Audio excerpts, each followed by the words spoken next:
navratam ghnanti yanyuta.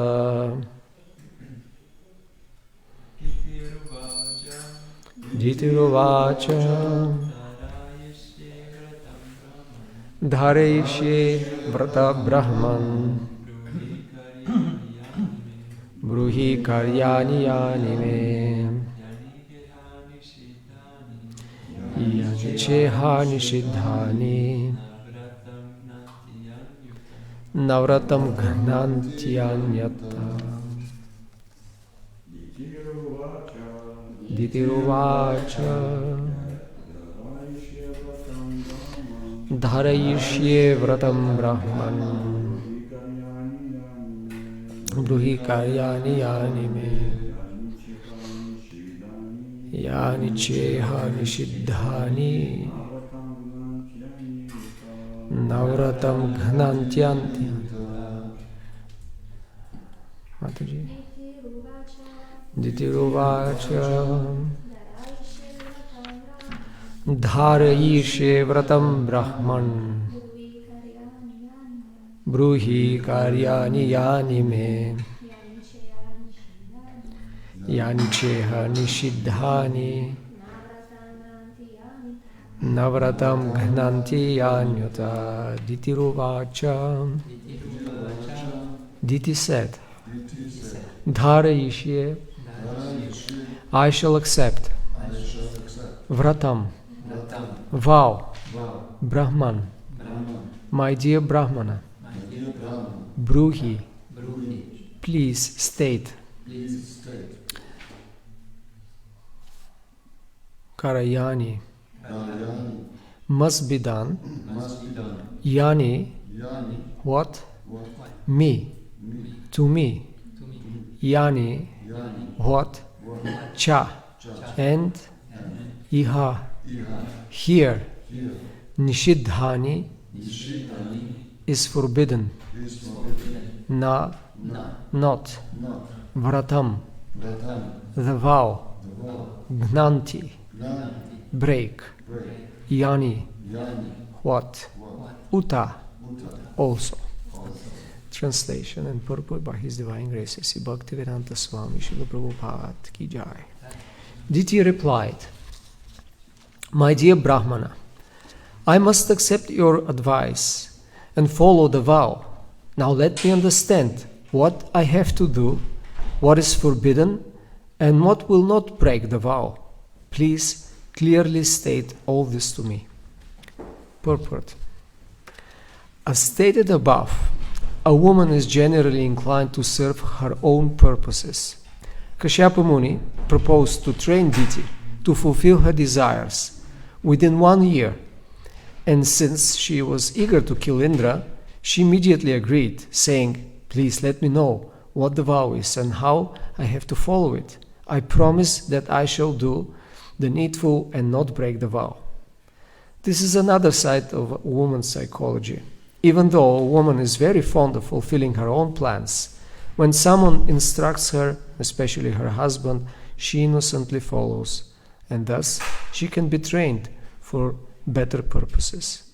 By nature, a woman wants to be a follower of a man. Therefore, if the man is good, the woman can be trained for a good purpose. Ditiruvacha dharayishye vratam brahman bruhi karyani yani me yani cheha nishidhani navratam gnanti yanyuta.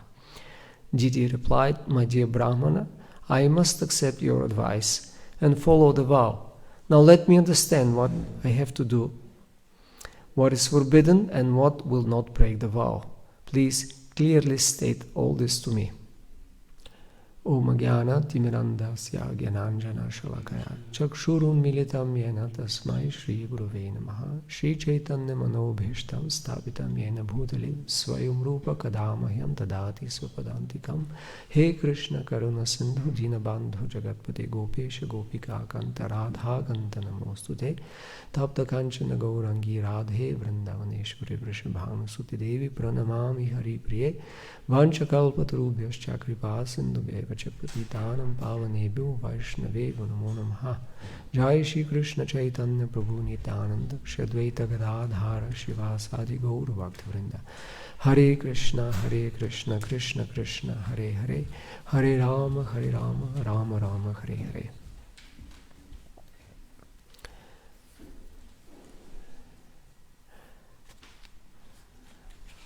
So, after hearing this purport by Srila Prabhupada, how do you make sense of it? How do you understand it? Any comments? Yes. Yes, my first thought is I heard something about how to be a good woman, how to be a good man, a good husband, and there was stated that the women today, they are trained to manage everything on their own, and so there is no need for a husband, and so they get a little confused about their feelings. So their life will not be as happy as it can. So I remembered this because she is now following an instruction of a man, and she thinks she will get her luck. She will get lucky because she's following the instructions. Doesn't matter what she will do. She want to kill him. That's maybe not so. Not so good. Okay. But she will find her luck in following the instruction of her husband or something like this. That was the thing I immediately came into my mind. Anyone else? Well, first, what is the context? We have to see. It's very important when we hear statements of Shastra and the explanations of the Acharyas to see the whole picture. What is the discussion? What is the situation? What is the context? And here Prabhupada actually doesn't mention anything about today. He just speaks in general, and it could be interpreted like a woman is generally inclined to serve her own purposes. So what about men? They are not inclined to serve their own purposes. One can conclude that's only about women, but what men not, right? We tend to take things very in absolute terms and generalize them, and especially, Prabhupada has this style of expressing this is how it is, and then another statement which is different, and then we get confused.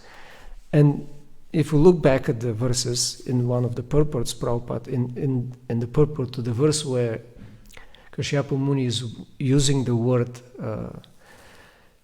serving own purposes of self-interest, Prabhupada said, whether a man or a woman, everybody is trying to serve their own purposes. So that's another statement. But if we isolate only this, women, only women are inclined to serve their own purposes. And we can get confused. Why is that? Does that apply to all women? And are there any exceptions? And like that. So we have to see the context. And the context is that Kashyapa Muni is quite upset. Do you remember that actually the word used in one of the previous verses, that he was angry? He replied in an angry mood, although he was speaking very gently.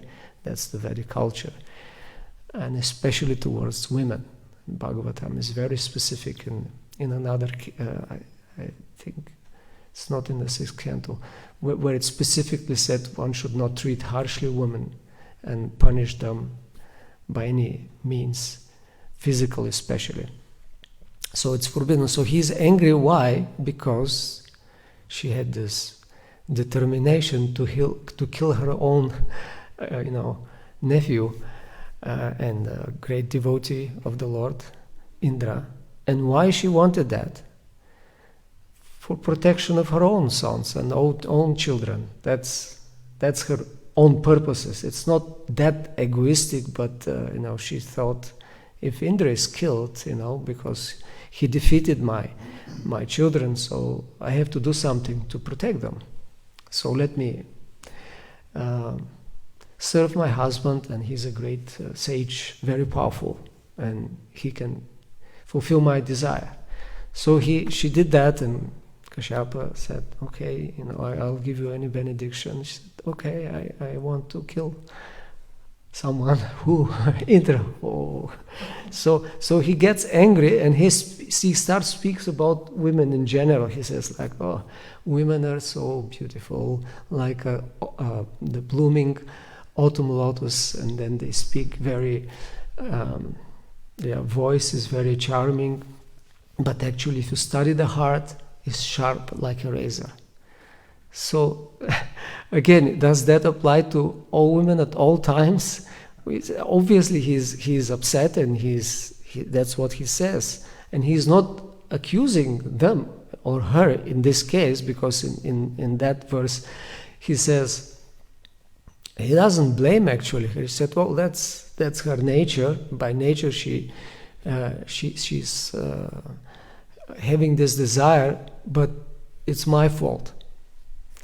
That's quite rare, If especially if somebody takes this, oh, here's a nice description about the real nature of women. What Prabhupada in the purport says, this is here. Kashyapa Muni nicely explains the nature of woman from a materialistic point of view. So it's a materialistic explanation, and he goes on to explain how if we are under the modes of material nature and make distinction and are in bodily concept of life, we are always in danger. We always get in trouble, no matter man or a woman. And then Prabhupada says, no matter one is man or a woman, that's what happens when you are in a bodily concept of life. So in this particular case, Diti, feeling affection for her own children, wants to get rid of the rival. That's her own way. But we see so many examples in Shastra where materialistic men, or those who are clouded by materialistic desires, they also try to kill their rivals, right? Nobody blames them, oh, this is the man's nature, But that's what it is. All conditioned souls who are covered by the material modes, that's what happened. We get in danger. And Prabhupada explains the only safe way is to be Krishna conscious. Whether a man or a woman, we have to be trained. And it's for all. It doesn't matter, again. Prabhupada says it doesn't matter whether one is a man or a woman. One can get free of the influence of material modes if takes to Krishna consciousness. So, yeah, there are different cases in Shastra. It's not that a woman only or we can desire something unusual. Men also do that, and there are many examples, and sometimes even women reproach men who are chaste and virtuous women. They point to the men, well, that's not right, right? Any examples you can remember of such cases? Like the opposite. Somebody makes a mistake. You could say due to the manly nature. From Mahabharata, I thought of some example, but Draupadi actually reproaches Yudhishthira Maharaj, and she says, "How could you do that? You are the personification of Dharma, and you must know the highest principles. How can you gamble away your wife? How can you do that? Just because you followed your." You wanted to keep your honor by always responding to the challenge of a gambling. So there are some code, a kshatriya should respond, but is that the highest principle than to protect your wife and the kingdom? And no, of course, but it's mentioned there that Yudhishthira, and he admits also, I made mistakes. He was influenced. He didn't give up. That was particularly a nature of a man. He wants to be victorious always, cannot be a loser. And that's the man's ego, you challenge me, I will respond. And then this discernment, the intelligence is clouded, so you can make mistakes like him. So there are different explanations and examples in Shastra, and we have to study whenever it's something is explained very carefully so that we don't misinterpret it. And this is part of the correct understanding of Shastra in the way of interpretation. What does it mean? So usually we have to see always the context, who is speaking, because these are statements within stories. Stories are about people have feelings, and there is something which is happening, and unless we take into consideration that we can't extract this statement and say this is the absolute truth about everything and everyone, because it's not. For example, another example similarly of statement, if you hear, for example, like that's in 8th canto, Sri Bhagavan Uvacha, and so here's Bhagavan is speaking, it must be the absolute truth. Vishvasam pandito jadu kami nishu nayati hi. A learned person never puts his faith in a woman. Okay, is that an absolute statement about all women? What is the context? Do you know the context of this statement? Who is speaking? 8th canto, beginning of the 8th canto. What's the story? What happens in the beginning of 8th canto? There is a very famous story also described in the Vedas. The churning of the milk ocean. But just after that happened, they've got the real thing, the nectar. And what happened? Who helped the demigods? They get it. Krishna. Krishna actually appeared, Vishnu, in all kinds of forms. As Kurma, also he was helping because they couldn't carry the mountain. He was on top helping them in a different form as Vishnu. And finally he came, but not as his Purusha form, but as a Stri form, as an enchanting woman. So she spoke this. A wise man should not trust.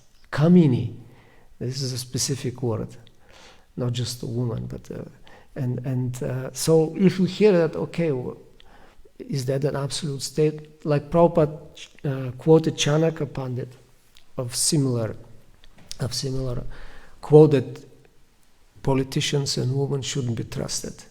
And often when he quoted, he was joking, and Yamuna remembers that 4 times she was in the presence of Prabhupada when he quoted that verse, and she said, and these 4 times he always looked at my eyes to see how I will react. She was telling that story to say how Prabhupada had this very human nature of joking, and he liked to see, how devotees would react. So he wanted to see what she will say, will she protest or not? And so in one of the times he said, "So Yamuna, what would you say?" She said, "That's right, Prabhupada." And said, "Yeah, but you're not a woman. You're a Vaishnavi. You're a devotee." So anyway, this is a Chanakya, and this is half of the verse, but he says one should not put trust in a river, in holders of weapons, in animals who have sharp horns and claws, as well as women and Raja Kuleshu, the members of the royal order. So again, what is the logic here? And there are also similar verses in just this common Sanskrit aphorisms, similar things, There it said, don't trust also a madman or insane, like that. So again, if you take it, is that means that what it means you don't trust. It means that no woman is honest, or there is no integrity, or they are not moral, and they're all the same. It just doesn't make sense. There are so many examples of Shastra of virtuous and chaste ladies who are their word actually can stop the sun, in the Mahabharata, this story, and so many stories, like in Vishnu Purana, there is a story about a family of Vaishnavas who were very devoted to Vishnu, and they were worshipping, and they followed once Ekadashi. They had a strict vow of not speaking, not fasting. It's a short story, but very instructive, I think. And so they were doing their vrata, and somebody came and asked them for direction or for something, I forgot. And then the man answered him. So he brought his vrata. But the wife didn't. She kept the vrata. So just because of that mistake, he had to be born as a dog in the next life. That's quite an extreme reaction for breaking a vrata. Next time you follow Ekadashi and make a vrata.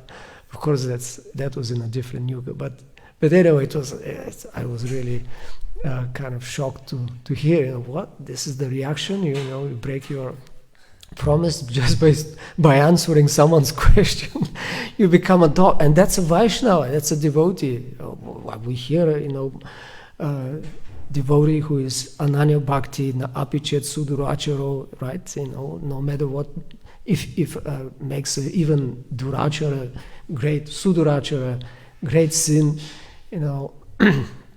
should be considered virtuous or righteous, more or less sadhu. And then Krishna says, next verse in 31, 9th chapter, my devotee would never perish. So how is this applied to that case? And many other cases, by the way, where devotees do make mistakes.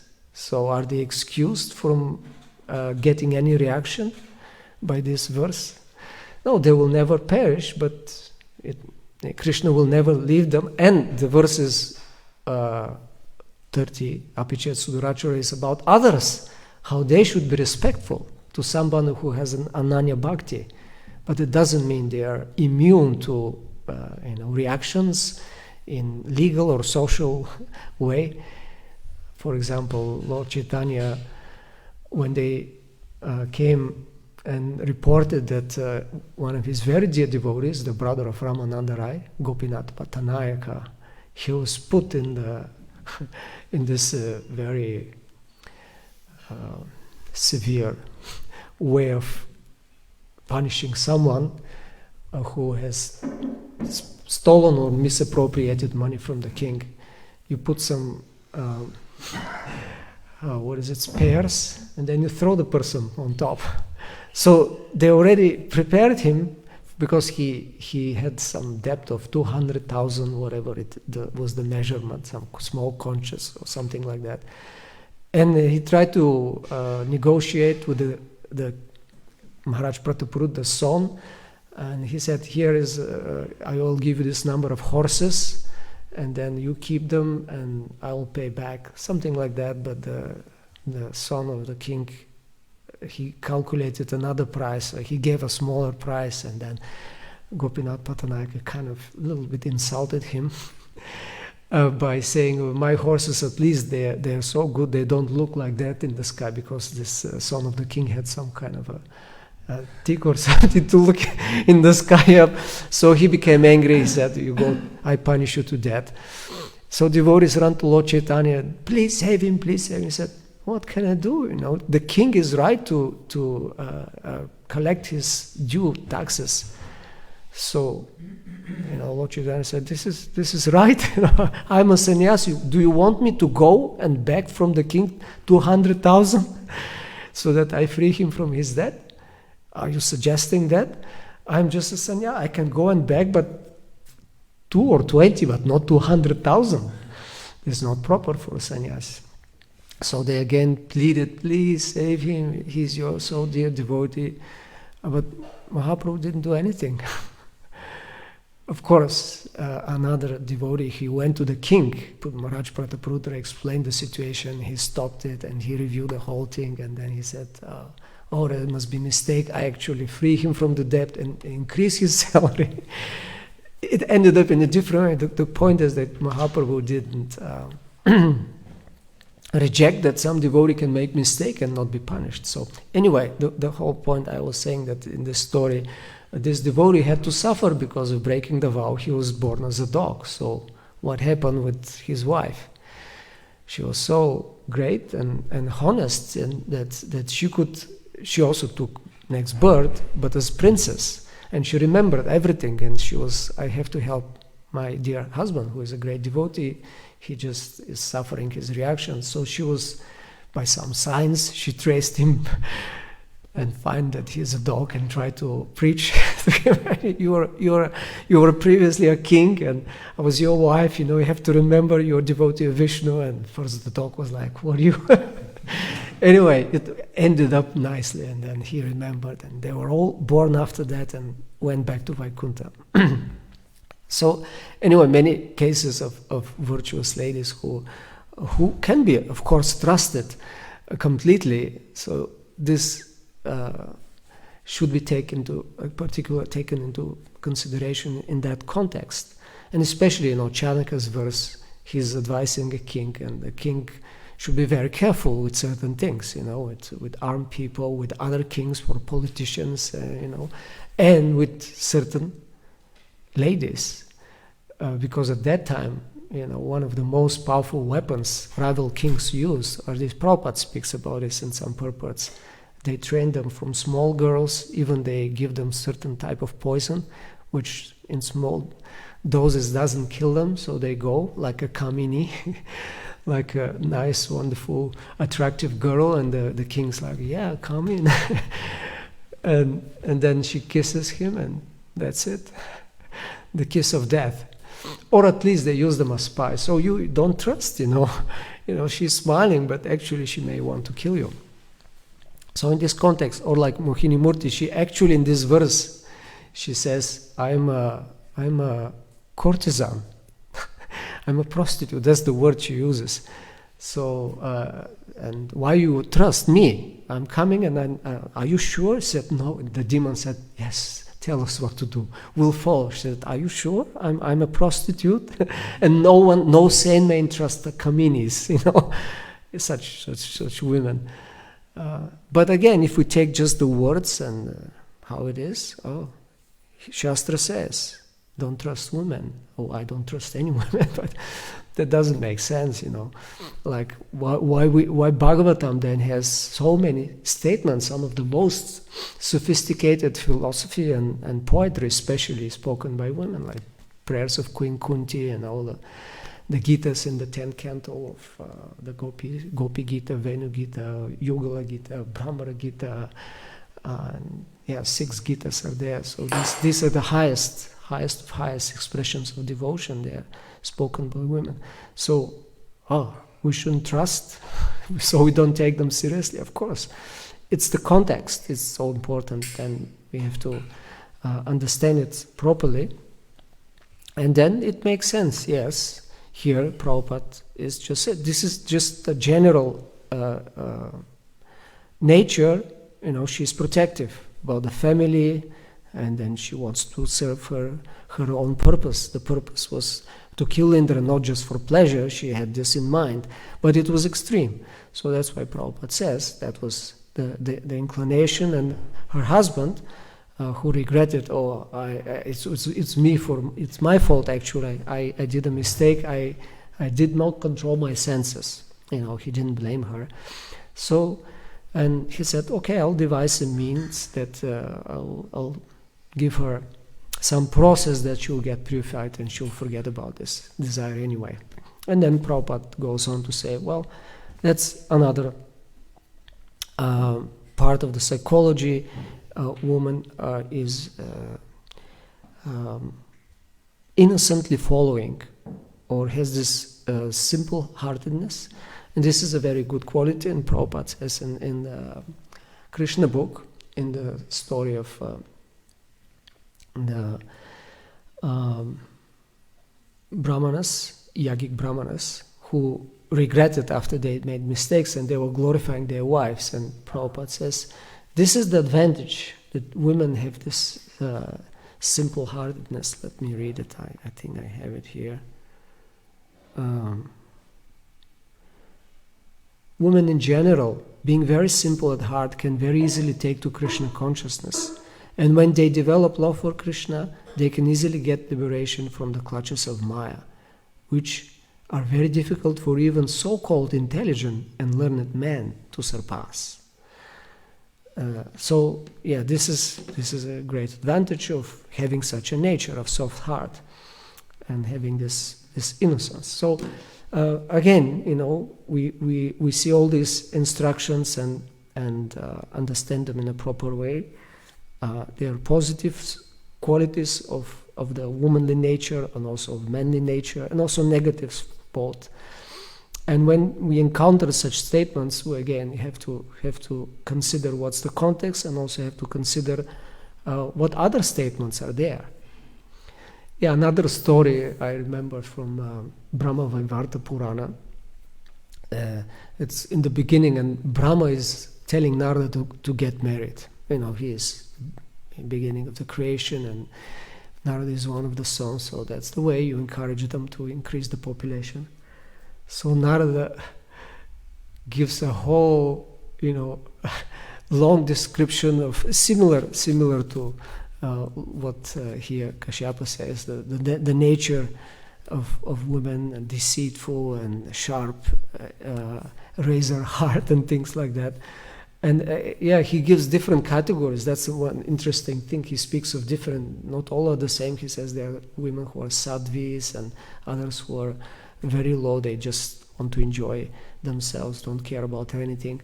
But in general, he's saying they're all selfish, and you won't get any benefit by associating. So he was talking only negatively, and it's justified because he doesn't want to follow what his father says. He doesn't want that. But Brahma, it's interestingly, he says, he continues, and finally he convinces him. But his argument, I got this verse also, is interesting. He says, no, you cannot criticize a woman. He says, oh Narada, only a girl born in some low family becomes harsh and wicked and acts according to her own will. O son, all the ladies cannot be wicked because they happen to be race of Lakshmi. It actually says Kamala, what is it, the Sanskrit? Kamala, Kala. Kala means the expansion of expansion. So they are, expansions of Lakshmi. So they cannot be all wicked, like Narada was making a point. No, they are all bad. I don't want anything to do with them. But Brahma says, no, it's just only some of them who are not educated or born in low families and like that. So only those are self-interested. So Narada agrees and says, okay, but I first want to purify myself, and then I'll get married. So give me a Krishna mantra. I want to worship Krishna. And Brahma says, well, it's not proper for a father to give a mantra. It's not proper also, he uses that word also, which Mohini Murti uses, Kamini. Not also proper to get mantra from Kamini. He gives a whole father, different persons whom you cannot get mantra or shouldn't get. Or you can get, but won't be so beneficial. So it seems that the women were also giving mantra, so it means diksha. But he was saying, don't take it from a Kamini women. And then says, actually best you go to Shiva and he will give you the Krishna mantra. And the story goes on that Narada does that. So anyway, as a conclusion, I would say that we have to understand statements of Shastra and of the Acharyas in a very careful way, especially when they sound kind of puzzling or contradictory or extreme, and not try to impose our own interpretation, but just study them and see them from different angles of vision, discuss them, and then try to make sense encompassing different statements. And then we are safe to not make some wrong conclusion. Any comments, reflections?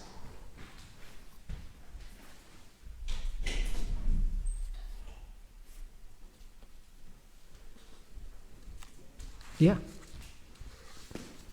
Thank you very much for a wonderful lecture. I just have a reflection, and I'm very happy and thankful that you made this point of very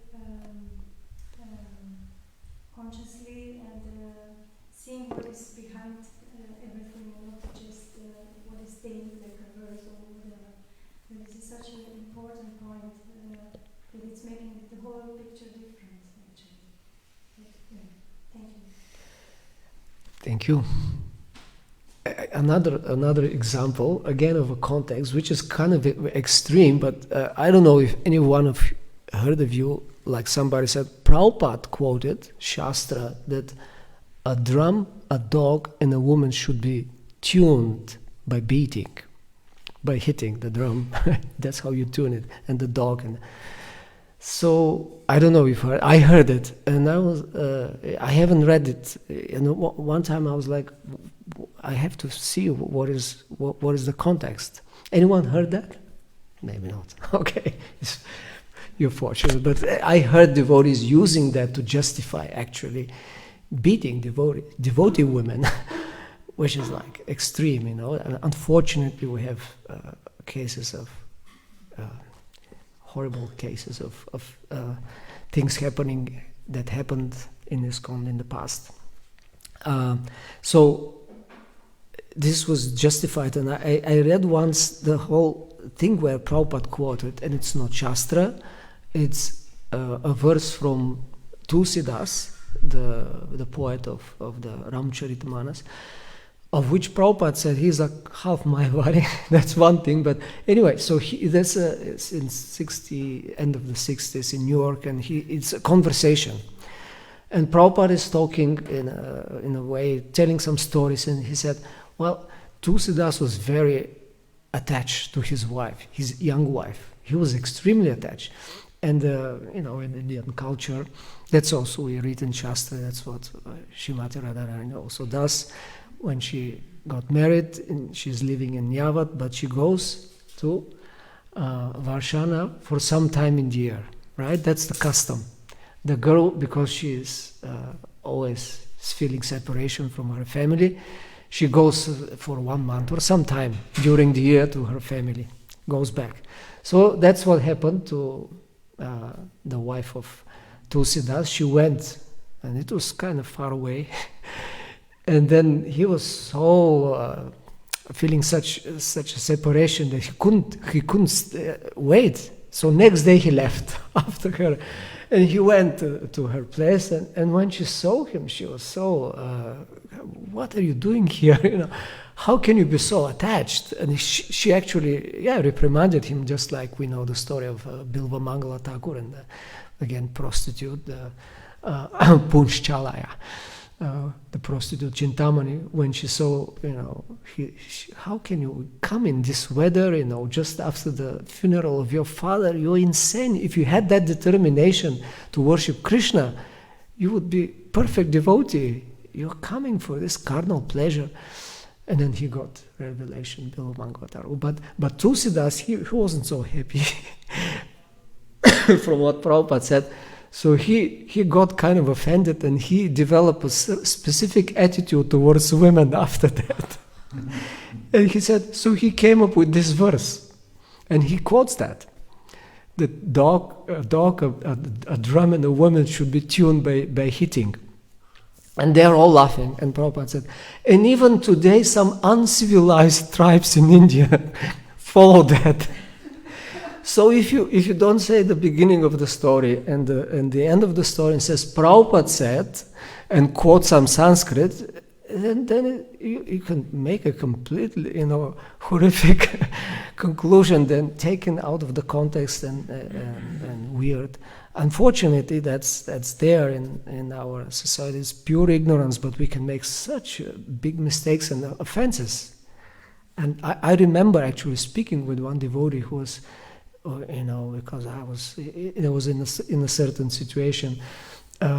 There were some men devotees saying, justifying there should be some disciplining of women through physical means, and I was like very upset by how can, first of all, this about devotees, and any violence toward devotees, especially physical, is extreme offense. It's Vaishnava parat. But leaving aside it, how can you justify it? So one of the arguments, one devotee was telling me, no, it's like this, that the woman is, when she's married, she doesn't have karma. All the karma goes to the man. When I heard that, I was like, what? How on earth can someone make such a conclusion? It's completely the opposite of what we hear. Everyone is responsible about their own, decisions and actions. How can, you just get married and no more karma? It's all transferred, Anyway, but then it goes on. So the man is responsible for all the karma, so he has to discipline the wife, and if it's not possible by words, he has to use, physical means. I said, where did you get that from? Bhagavatam. I said, where in Bhagavatam? Where do we see examples of who is doing that?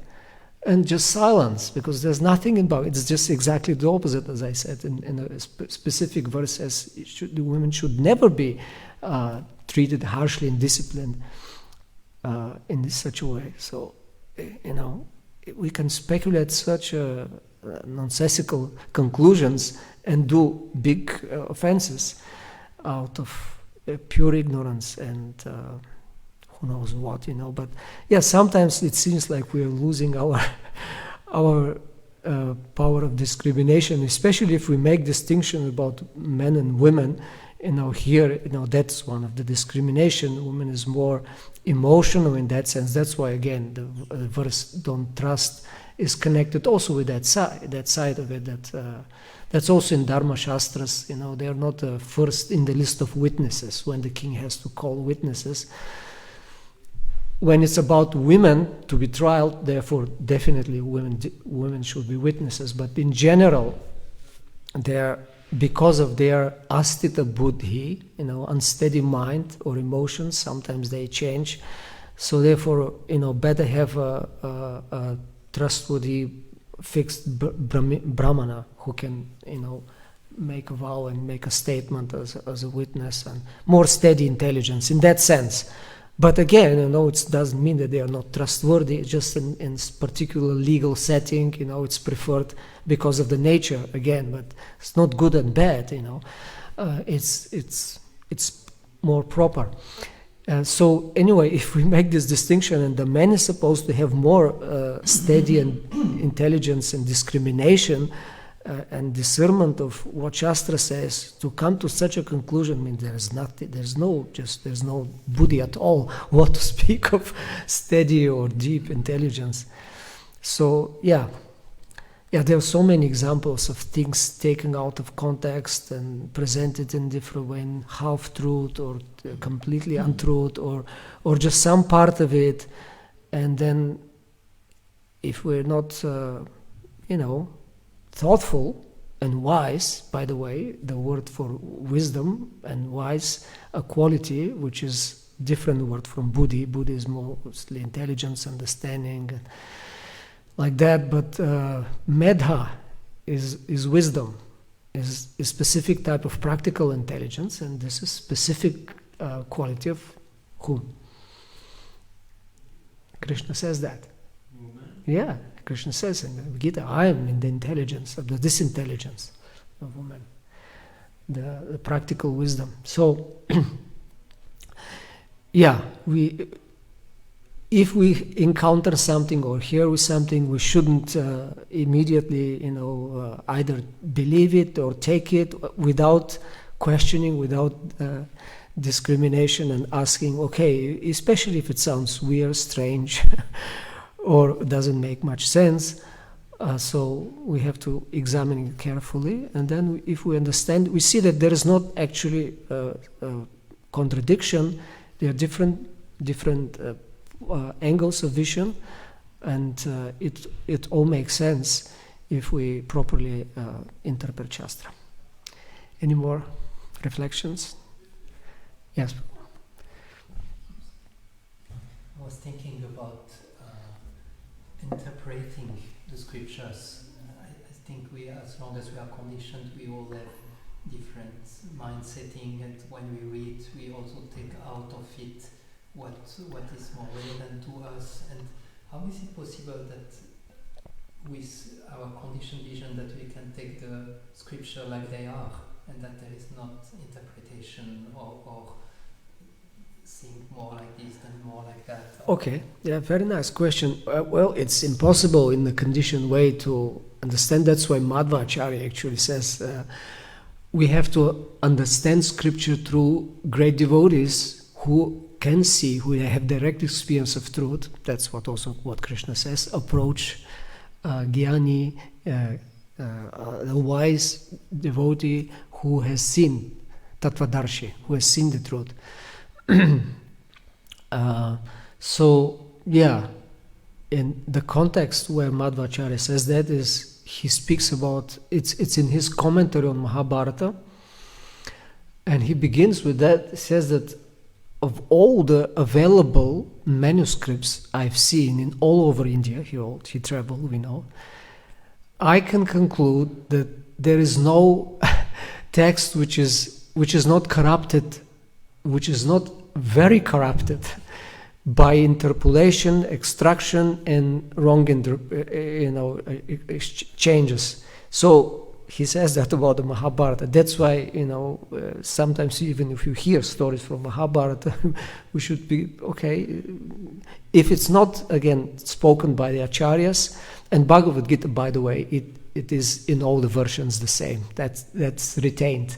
Therefore, everyone accepts in all the sampradayas that Bhagavad Gita is traya. Yeah, the three pramanas, the three main sources of truth. These are the Upanishads. The Gita is the other one, and Vedanta Sutra. So the Gita is universal, but there are many stories, so we might not be sure. So better be hear them from the proper source. From that's the Madhvacharya's point, that he says, so because of the text very corrupted, you have to understand it through the proper devotee who has spiritual vision. So that's one thing. The other is, of course, you may say, "Why we're reading Prabhupada?" But we may be confused. Also, here says one thing, in the other place it seems he says the opposite thing. What is it? So then, usually, what we have to do is don't rush in conclusions. We have to examine as much as possible statements, and nowadays it's very easy by different searches, and then you look at different statements on a certain topic, and again you have a comprehensive view. But most importantly, you have to be unbiased, and that doesn't doesn't require to be very spiritually elevated above the modes. We are conditioned, but at least you can be honest in approaching the Shastra. I will study it, you can't say really objectively, but not with prejudice. Bhaktivinoda Thakur speaks about these prejudices, how they're real impediment to advancement in bhakti. So if you look with prejudice, then there is a great chance that you interpret it in a certain way which may not be. So you should try at least. Of course, we all have prejudices somehow and some conceptions, but if you're open when you hear different points and different angles, then you can change. If you have a preconception of something, you can change, because yes, okay, I'm convinced now. This is the Brahminical way. In a debate, you argue, and then if the other one is giving more sound arguments based on Shastra and logic, then you accept. Yeah, okay, I change. Nowadays, this is so, we don't follow, people don't follow, and devotees also, the standard rules of argumentation, because there are differences of opinion, but we instead of making it a proper philosophical discussion, becomes jalpa, and there are all different kinds of discussions, types of discussions where egos are involved, all kinds of things, and it doesn't lead to actually ascertaining the truth. it just becomes either confrontation or meaningless, or your motivation is just to win whatever the argument. But traditionally it requires, a certain honesty. Then you lay out you understand first of all the others very well, the other position. Then you lay out your own and make a conclusion, and if the other bring stronger arguments and evidence, then you accept. But if you try to juggle from here and there and just then okay, we're all conditioned, but there you add more to that, and it's very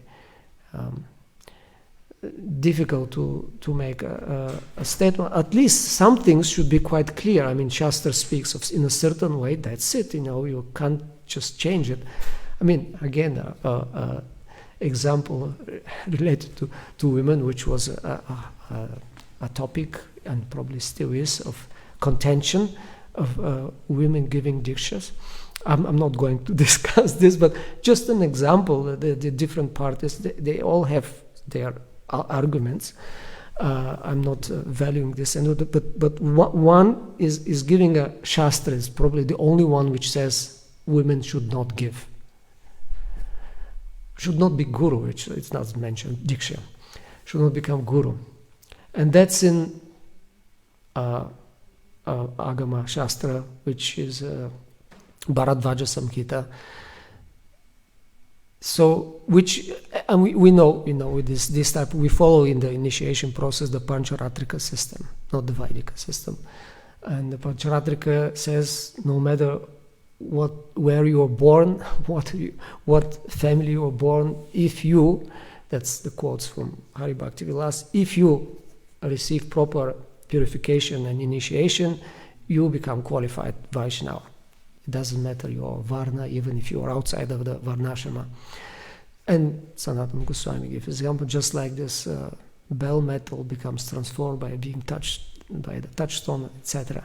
So, and then when discussions of Guru is there, he says, so when one chooses Guru, the best is to find out a pure qualified Brahmana, someone born in Brahminical family and being trained and raised like that. So it's a better option. But if there is no, you take any, from any Varna, any qualified Vaishnava, and then he also quotes, the most important is to be Vaishnava, because even if someone is Brahmana but is not Vaishnava, cannot teach even himself or save himself, what to speak of others, cannot be Guru at all. So anyway, these are the verses that anyone can be a teacher if he's properly qualified. Of course, that's the statement of Chaitanya Mahaprabhu. If you have Krishna Tattva, if you know the science of Krishna, and you can be a guru. So anyway, two verses from this Bharadvaja Samhita, and one of the verse, I've seen now quoted, and then here's a translation, and here's the Sanskrit given by the edition which they used.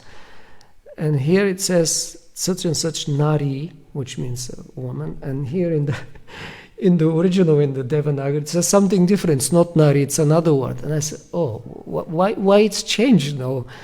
That's the thing, you don't need to change it. It's there in the, you can fool someone, but if you look, if somebody who knows, well, it's changed. It doesn't speak about women here. Anyway, and the second verse actually says three, women, Shudras, and law should not become guru. And in the next verse says, unless they are yoga siddhi, they are accomplished in yoga. And then the translation says, unless they are nitya siddhas. Where the verse says nitya siddha is a very specific concept for the Gaudiyas. It's not actually in the Shastra as it is. It doesn't say nitya siddha. It says if you are accomplished in yoga and you are connected with Ishvara, with God, and that's that's a way of imposing your preconception and using, this is it, and then you kind of, the translation is only nitya siddhas. Yes, there are some women gurus in our sampradaya like Janavema and others, a few exceptions, but they are all nitya siddhas. And then you quote that. You can argue with that, but don't use that quote because it doesn't say nitya siddha, it says something else. Yeah, these are just some examples that one can. There are other arguments. I'm not going to say that. It's just one example. I'm not defending one or the other position, but certainly in the historical sense, there were examples, and not one.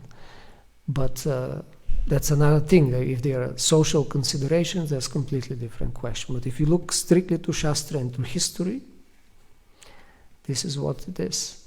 You can't twist it, And there are details. Also, one quote from Prabhupada in a purport of the fourth canto. Was it fourth?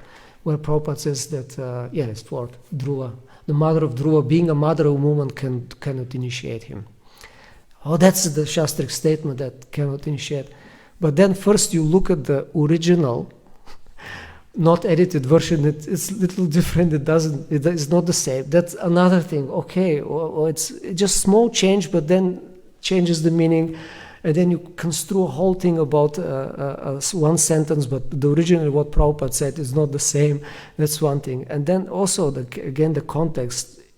Like I quoted Brahma Vaivarta, don't take initiation from father, not just mother, and that's the main point there. And like that. So it's if you are unbiased, say, okay, let's examine all the evidence. This is what it is. Now you can make decision, and it may be based on philosophical, social, political, whatever reasons. That's the decision. It doesn't concern you, but at least when you examine the evidence, you have to be honest. That's, I think, anyone, even conditioned souls, can do. But if you have the prejudice or agenda, then it makes it complicated. Any last points?